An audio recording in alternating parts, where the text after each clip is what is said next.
What's the difference in volume level when Cam is in the game as opposed to not in the game? In terms of just chatter going on. Oh, I mean, he's sort of that guy, right? Yeah, he's great. I mean, he's talking to us too. I mean, he's talking to the other team and whatnot. He brings that energy, brings that swagger, that kind of edge. But after plays, he's like, "Kirk, you good? You all right? You good? Keep going." Just his positive reinforcement and whatnot. I mean, just having a vet leader like that back up front was there for us. Jet lagged at all? Not too bad, to be honest with you. Fighting going to sleep, a little earlier. I think around like 7, 8 o'clock. Starting to get a little bit more tired and waking up earlier, but just doing my best to try to get on the normal kind of rhythm. As you get back on your normal schedule, how important is it to make sure the intensity in practice is still there? Oh, it's huge. We can't lose what we gained, over in London. We have some momentum now. We're able to kind of sharpen our skills and what we need to do and our process, and kind of take the energy and bring it back here. But we did a great job, today, bringing the energy. Guys excited to be back home, and in our normal routine and in our normal environment, so it was good, and we're looking at it. Speaking of that, you guys talk about bonding throughout that London series. How much of that can carry over throughout the rest of the season for you guys? Oh, I think it'll carry over tremendously, and guys will be able to learn from that.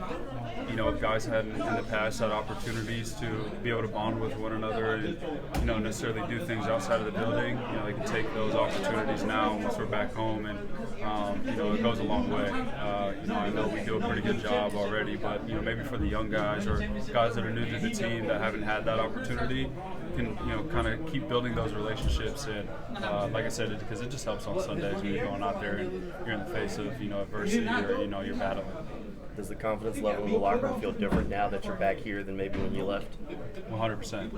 Anytime you get 2 big wins, especially over 2 really good football teams, it's hard not to have confidence. And I wouldn't necessarily say we've lost it, but it just kind of sparks it.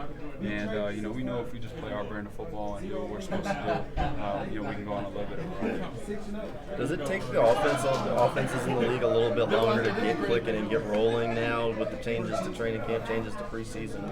I guess the way teams handle it, does it kind of just take a little time to get everybody on the same page and rolling? I don't know if that is necessarily the case. I wouldn't put kind of pinpoint anything onto it, but you kind of have seen it a little bit across the league. Some offenses that are usually high power, putting up a bunch of points, having their little bits of ups and downs. But I think about it, even if you have the same core group of guys, it's still a new football team.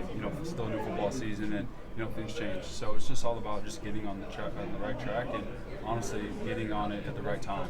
I'd rather this stuff happening early than later in the season where you're trying to make a push for important games. Kind of feels like y'all are getting on that right track, but have you even scratched the surface to just how good the offense can be? I don't think so. Because there's still a lot of things that need to be cleaned up, and thankfully we've made the plays we need to make them, and we've been able to come out on the other side of it, especially in London. But there are still plays that can get us beat. Turnovers in the red zone and not being able to convert on some important downs. That stuff will get us beat. So we're still looking to clean that up, and like I said, we're still working our way to be able to. It's the reality of. I'm sorry. Go ahead. Is it hard being the team twice? You guys already played the Colts. They already have game film on you, but it was quite a bit ago. Just is it hard to play another team so quickly? Yeah, it definitely can pose its challenges. Because they're watching the same film that that we're watching, and it's a familiar opponent, and I know they're gonna really try to correct all the things that may have gone wrong in the past, and week 1, and so are we, because there are also things that we left out there as well. So I think it's just treating it like any other opponent that we face. We know this is obviously a big divisional game for us, but I think it all comes down to execution. When you play an opponent that you know what's going to do, you know how they're going to line up. It's all about just matching intensity and going out and executing. Last year, you guys came back from London and were down 17-0 like that against the Raiders. How much of that do you guys think about this week, or maybe even cognizant of can't let that happen again? Yeah, it's definitely something that Doug mentioned to us, and I thought it was a great point.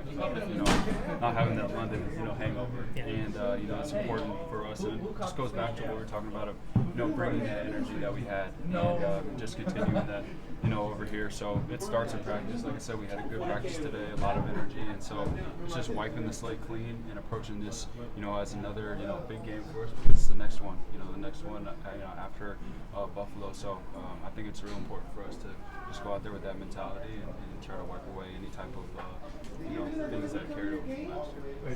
Toughness of the quarterback. You see him running around, head first diving for things sometimes, getting extra yards, but then taking hits, still making throws and standing in. What does that do for an offense and the confidence? Yeah, he's shown so much toughness, standing in the pocket, and like you said, just putting it all out on the line. And that's what you got to do to beat teams like, Buffalo, because that's a team that's going to fight for all 4 quarters, and, you got to go out there and play for all 4 quarters and put it on the line, and it's stuff that, we've all known about him, but it's great to be able to see him go out there and just, take the reins and be able to just display that toughness, because we can all get behind that, and it just makes you want to play a little bit harder. Since being here last year, how much have you seen his growth at the line of scrimmage with the control of the offense? Yeah, talked a little bit about it in training camp, and early on in the season, of just him having that Rolodex and toolbox of just getting to anything at any time, and you kind of saw that on the third down play to Calvin. Just going to honestly a base concept for us, but he knows that he's going to be able to get him a one-on-one opportunity down the field. So he's been doing it, it's great, at a high level so far this year, and I know he's looking good off it too.